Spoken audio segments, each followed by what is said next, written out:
I've been thinking a lot about doing some videos on my coolest camping gear, my coolest EDC gear, just stuff that I've liked, because I have a lot of all kinds of stuff, but there's some things that I swear by and that work for me, and this is one of them. Wilderness Innovation, it's a shelter system. It's a big ripstop material tarp, and it's got awesome tie down points on it. Anyways, I've done a review on it, but I'm going to use that for my shelter tonight. So anyways, I was just thinking this would be one of those items that I added to one of my favorites, because it's so universal. They actually make a poncho that converts into a shelter, a hammock. Anyways, and it has a lining that you can get for it. I love that as well. This one's just a little bit bigger, so you have a little bit, some more options as far as a shelter. But anyways, that's what I'm going to use, and so hopefully you'll be able to see the greatness of this product. And I've used it a ton. Haven't had a problem with it. All the attachment points, the webbing that is on there is very well stitched and sturdy. So anyway, let's see what we come up with. Okay, I wanted to show you just a little trick with this Wilderness Innovation tarp. Bag that comes with the pegs and the paracord to make the shelter. Just this is the bag that comes in, and it's rolled up and it's inside the shelter in the bag.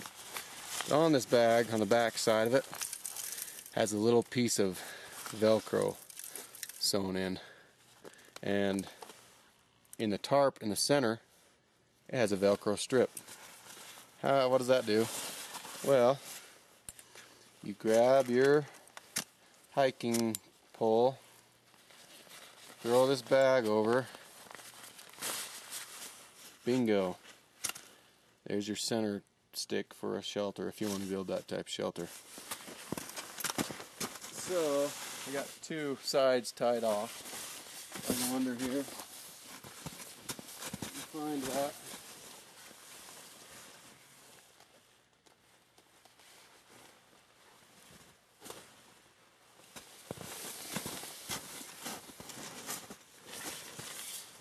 See how that now Velcroed in. It's not gonna. There's actually two Velcro strips inside on the underneath of the tarp, so that you could, depending on where you want to put it, or if you want to put two poles in there. But anyway, so I'd show you that real quick. Alright, so got my shelter built. I actually did put up this tarp shelter into about 3 different types of shelters. Thought I was videoing the whole time, and I wasn't. So this is the one I end up deciding to keep. I'm gonna let's see, give you inside. As you can see, it's kind of got a triangle floor in here, some plastic down. I got a sleeping bag and a bivvy. The sleeping bag's made to go to, I think, 20 degrees Fahrenheit, and I got a reflective bivvy that I wanted to try, see how good it does just right on top of the snow. I actually set up my hammock in the first setup when I thought I was recording, and had the tarp over it, and I decided to go with this one just because I wanted to see how well that I got a new sleeping bag that was actually a really good price, so I thought I'd give it a shot. And I got a wool blanket there too, so it should be plenty good if I need it, but I wanted to see how good that sleeping bag does. It's really lightweight, so anyway, got my gear just ready to get it in there, and then I'm going to start on the fire. I was going to do the fire first, but started snowing pretty good for a while, so I started on the shelter, and then it stopped snowing, and I wanted to try this tarp in a few different styles of shelters, and it's so nice because it's got these attachment spots all over it. I mean, what is that, 2 feet? Every 2 feet around the whole perimeter, it's got webbing attachment points on the top or on the outside as well, so you see how you have that attached there. I got one right there too that goes up, but it makes it nice because you can set it up in many ways. You can actually just use your hiking poles and set it up. Anyway, so I'm gonna put my fire out here. This is southeast facing the shelter here. I have a lot of trees on mainly on my east side though, so it's not like the sun's gonna really catch me in the morning anyway. But with the wind right now, that's gonna be good for the fire being right out here front. But anyway, that's where we're at right now. I'm gonna do some wood processing in just a minute. Stay tuned. There's a little bit more distant view of the shelter. Got kind of like a cabin front to it. Actually worked out pretty cool. I like it. I might throw up some reflective space blanket or a mylar blanket up on that one wall so it can catch some heat from the fire out front here that I'm going to build. Anyways, there you go. Did I say but anyways? Sometimes I say that when I don't know what else to say. Alright.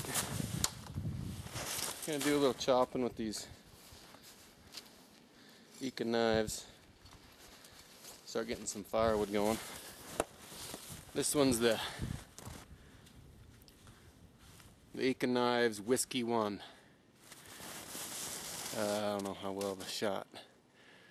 I've got a glare over here, so anyway, awesome knife.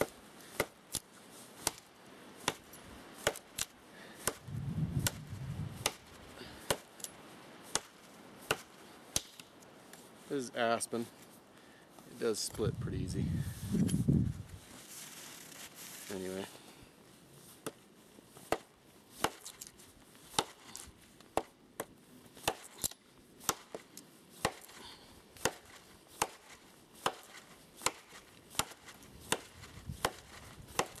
But that is chopping awesome.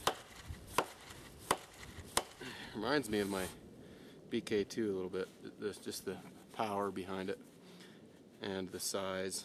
I think it's just a little bit longer than my BK2. But I like the finger choil where you can really get in and do some fine work with this one. That's kind of the idea behind it. Alright. That's the stuff I don't really care for much. Maybe that little piece.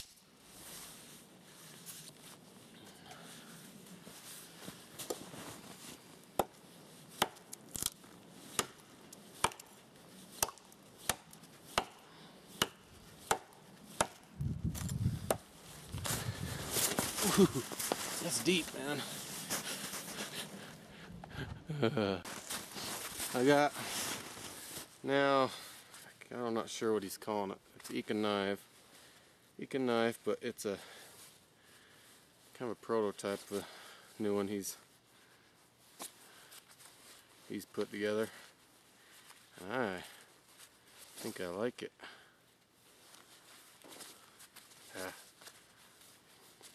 Made my lanyard too short on this one.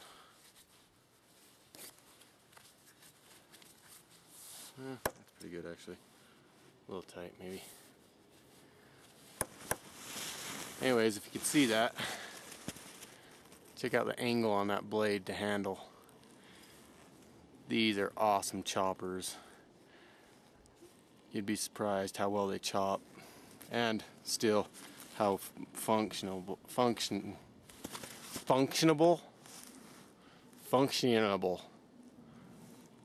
how well they work with fine work as well as heavy duty chopping.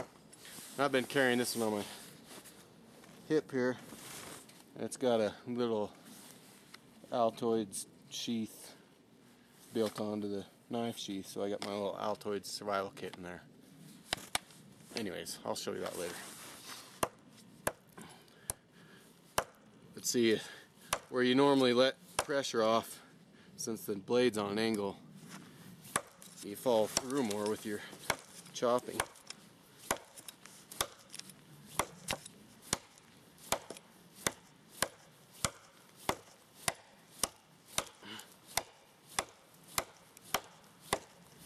Ooh, yeah. I like that one, dude. You guys would love this one. It looks funky because of the angle, but I promise you, you get that in the hand, and that is just a nice feeling knife. I think this would be a good skinner. Good skinning knife, just because I like the angle it keeps you on. Anyways, that is just a nice filling knife, and when you choke up on it, it just feels tighter, like you have more control. I just blaze through that easy, and this blade's a little bit lighter than the last one I was using.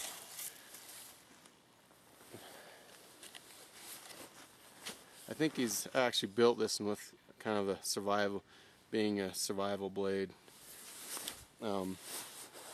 because of all that it can do, and it's not a huge machete you're packing around to chop with.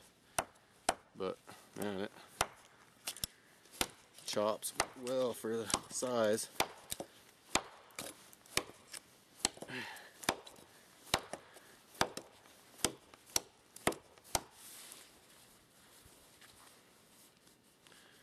Except my lanyard is not the right length.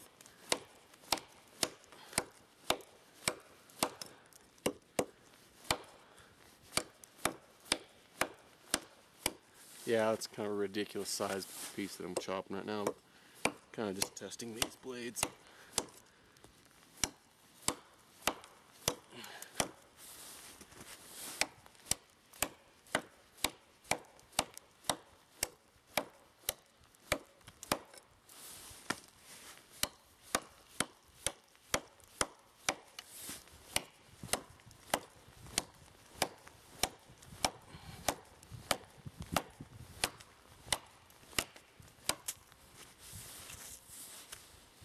Sweet. Chopped her right off.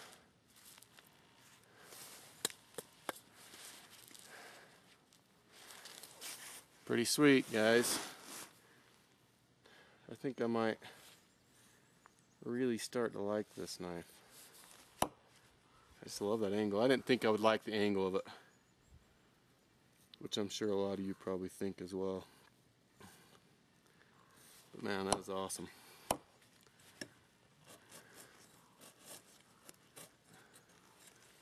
Yeah, I like it.